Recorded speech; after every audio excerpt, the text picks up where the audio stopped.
मेरे प्यारे भाइयों, आज की इस क्लास में हम बात करने वाले हैं अर्धवार्षिक परीक्षा मूल्यांकन। अर्धवार्षिक जो परीक्षा हुई है कब किनकी, 7वीं वाले क्लास की। तो 7वीं वाले क्लास की अर्धवार्षिक परीक्षा 2023-24 वालों का पेपर बिल्कुल ब्लू प्रिंट के आधार पर सेट ए का पेपर आपको मिल गया, जिसमें टाइम मिलेगा आपको 2.5 घंटे का और पूर्णांक रहेगा 60 नंबर का पेपर। ठीक, इतनी जानकारी होती है पूरी। तो अगर आप चैनल पर नया हो, चैनल को सब्सक्राइब कर लेना और वीडियो में पहली बार हो तो वीडियो को एक बार लाइक शेयर जरूर कर देना, ठीक है ना। अब बने रहिएगा वीडियो में आखिर तक। इसी के साथ बढ़ते हैं हमारे प्रश्न क्रमांक पहले के नंबर के ऊपर बात करेंगे। पूर्ण संख्याओं के लिए गुणनफल तत्समक होता है। तत्समक का मतलब क्या होता है कि पहला वाला ऐसा कौन सी संख्या है जो इसके लिए लागू होती है। तो सबसे पहले आप बात करेंगे हम कि पहली संख्या होती है एक है। कैसे ऐसी संख्या एक होती है? ऐसा पूर्णांक योग में जिसका योग 0 होता हो, मतलब जोड़ने पर जो 0 हो जाए, माइनस का 7 प्लस का 7 और 0 प्लस 7, 7 प्लस 7, 7 माइनस 7। तो इसका मतलब होता है 7 प्लस 7 माइनस का और 7 प्लस का, तो 0 हो जाएगा। किसी भी पूर्णांक ए के लिए ए प्लस ए का मान होता है ए, बिल्कुल सत्य बात है, ए होता है, ठीक है ना। भिन्न 3/7 का व्युत्क्रम होगा। भिन्न 3/7 का व्युत्क्रम का मतलब बिल्कुल उल्टा होता है, तो व्युत्क्रम का मतलब उल्टा हो चुका है, ठीक है। 1 2 3 4 5 का परिसर ज्ञात कीजिए। परिसर का मतलब होता है पीछे से एक, तो मतलब यहाँ क्या हो गया, 4 हो गया, ठीक है। और इसी के साथ बढ़ते हैं रिक्त स्थान की तरफ। अगर वीडियो अच्छा लगे तो भाई मेरे दोस्तों को शेयर जरूर करना है आपको, ठीक है ना। आपको देखना है सबसे पहले रिक्त स्थान मिलता है। पूर्ण संख्याओं के लिए योज तत्सम होता है। पूर्ण संख्या कहां से शुरू होती है? पूर्ण संख्या 0 से। तो आपने देख दिया 0, यानी शून्य मत, शून्य इसका मतलब होता है शून्य होता है। फिर देखना है 0.1 और 51.7 का गुणनफल। गुणनफल का मतलब होता है दशमलव वाला गुणा बनना चाहिए। तो देखो यहाँ 0.1 है और यहाँ 0.7, यानी दो संख्या के बाद क्या आना है, दशमलव। और किसी भी संख्या में एक गुणा कराओ वही संख्या आती है, तो ये बिल्कुल आंसर सही हो गया। ऋणात्मक पूर्णांकों की संख्या सम होने पर उनका गुणनफल क्या होता है? ऋणात्मक अंक में दो संख्या मिल जाए, यानी माइनस माइनस का गुणा होता है, तो उस पर हमेशा धनात्मक संख्या निकलती है, ठीक है। प्रेक्षकों के एक समूह में सबसे अधिक बार आने वाले प्रेक्षक का मूल्यांक क्या, बहुलक कहलाता है। बहुत ही बेसिक तरीके से पढ़ाया है, इसका मतलब बहुलक होता है, ठीक है ना। फिर देखना है आपको लिखा है 2/3/5 का मान क्या होगा। तो ये भाई मेरे भाग लिखा है या प्लस बना है हमें समझ में नहीं आ रहा है, लेकिन इसका आंसर देखो 3.33 लिखा है।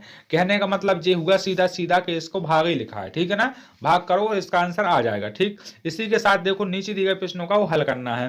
तो 0.7 भागे लिखा है 100 को हल कीजिए। तो आपको मालूम है कि 100 में 2 जीरो होते हैं। किसी भी संख्या में 100 का भाग दिया जाता है, दो संख्या के बाद दशमलव रख दो, कम कहानी खत्म।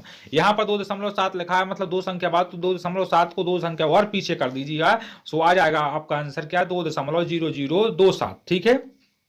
यहां देखें 12 नंबर का कोष्टक माइनस का 1 कोष्टक बंद गुणा कोष्टक माइनस का 2 कोष्टक बंद गुणा कोष्टक -3 कोष्टक बंद और गुणा 4 का गुणनफल ज्ञात कीजिए। गुणा आपको 3 बार लगा है, 2 बार लगा होता तो प्लस का चिन्ह आ जाता, 3 बार लगा है सो माइनस आएगा। तो यहां से 4 3 12, 12 दूनी होता है 24 और 24 से कम 24, तो माइनस का 24 आंसर हो गया, ठीक है ना। सम भिन्न 19/7 को मिश्र भिन्न के रूप में व्यक्त कीजिए। मिश्र भिन्न का मतलब होता है इनको तोड़ फोड़ कर शेष, जैसे भागफल की जांच करते हैं वैसे व्यक्त करना है। तो आप देखिएगा कि 7 एकम 7 दूनी होता है 14 और 7 दूनी 14 हुआ, कितना बच गया शेष, 5 बचा। तो 5 शेष बच गया, तो 2 सही 5/7, 2 सही 5/7 ही लिखा है, देखो जी आंसर लिखा, ठीक है।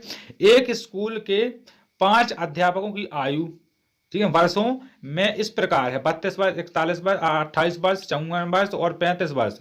इन अध्यापकों के मध्य की आयु कितनी होगी? मध्य का मतलब होता है इन सबको टोटल करो, टोटल में से 5 का भाग, कितने जन है टोटल लोग, उसमें 5 जन होते हैं, तो 5 का भाग दिया तो आ जाती है 38। यहाँ देखो 38, यहाँ 38 नहीं थी, पर मध्य पूछिए, माध्यम नहीं पूछा है, ठीक है ना, मध्य पूछिए। समझ गए, इतना आ रहा समझ में। इसी के साथ आगे देखो, इसी के साथ जब आगे देखते हैं आप, तो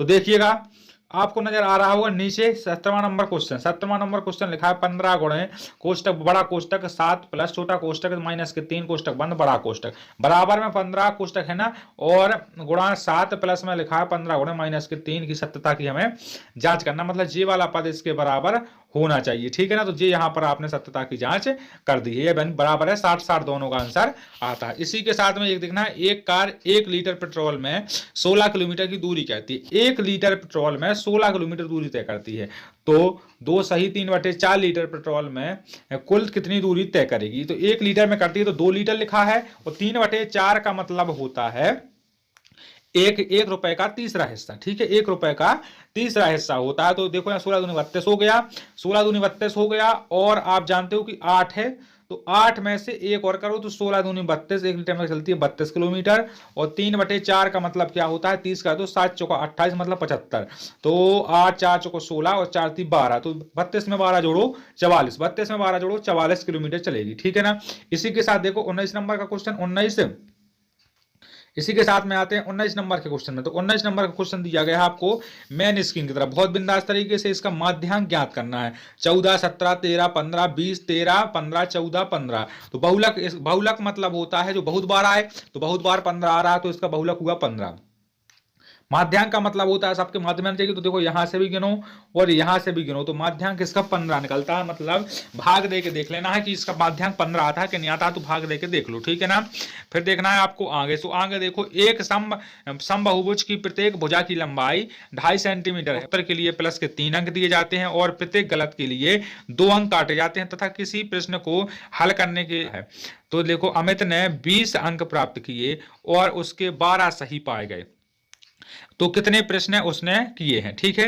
एक व्यक्ति है, उसे पता है कि अगर सही करेंगे तो 3 नंबर मिलेगा और गलत करेंगे तो 2 नंबर कट जाएंगे, ठीक है, 3 नंबर भी कटेंगे और 2 नंबर और कट जाएंगे, ठीक है ना। इसमें से उसे 20 नंबर मिलते हैं, जिसमें से उसके 12 क्वेश्चन बिल्कुल सही सही है, ठीक है ना। तो अगर जोड़ा जाए तो 12 का 36 नंबर होता है, 36 होता है ना 12 का, तो 12 का जब 36 होता है तो किसने कितने, तो उसने कितने प्रश्नों के उत्तर दिए, ठीक है, गलत दिए, गलत कितने प्रश्नों के उसने उत्तर दिए। आप जानते हो कि 3 प्रश्न 3 नंबर मिलता है जब वो क्या करता है, सही क्वेश्चन करता है, और 2 नंबर कट जाते हैं, मतलब अगर गलत करता है तो 5 नंबर कटते हैं, उसके 5 नंबर कटते हैं। 12 प्रश्न उसने सही किए, 12 प्रश्न का मतलब होता है 36 नंबर उसने सही सही किए थे, 36 नंबर किए थे सही सही। अब उसे पता है कि सही करे थे 36, सही का मिलता है 3, 1 नंबर का कटता है 5, एक क्वेश्चन का 5 नंबर कटेगा। गलत करने वालों का उसे मालूम है कि अगर इसको इस वाले नंबर में से कितने 16 नंबर ज्यादा है, अभी 16 नंबर ज्यादा है, हर एक प्रश्न में 1 नंबर ज्यादा कटना है इसमें से, तो उसने प्रश्न किए हैं, इस प्रकार से आपको क्वेश्चन को पढ़ लेना, ठीक है। ये आपका होता है पेपर खत्म। और मेरे भाई अगर आपको वीडियो अच्छा लगा हो और सब चीजें समझ में आ चुकी हो, तो आपको एक बार चैनल को सब्सक्राइब जरूर ठोक देना है। चैनल को सब्सक्राइब कर देते हो तो अगली बार आपको सभी चीजें बिना कोशिश किए हुए मिल जाएंगी, नोटिफिकेशन जैसे ही आता है तो आप वीडियो को देख लेना और जल्दी से कर लिया करो, ठीक है ना। चौथी से लेकर 12वीं तक की सभी क्लासों के पेपर सॉल्यूशन सब डाला जाता है। वीडियो को अंत करते हैं। जय हिंद, जय भारत।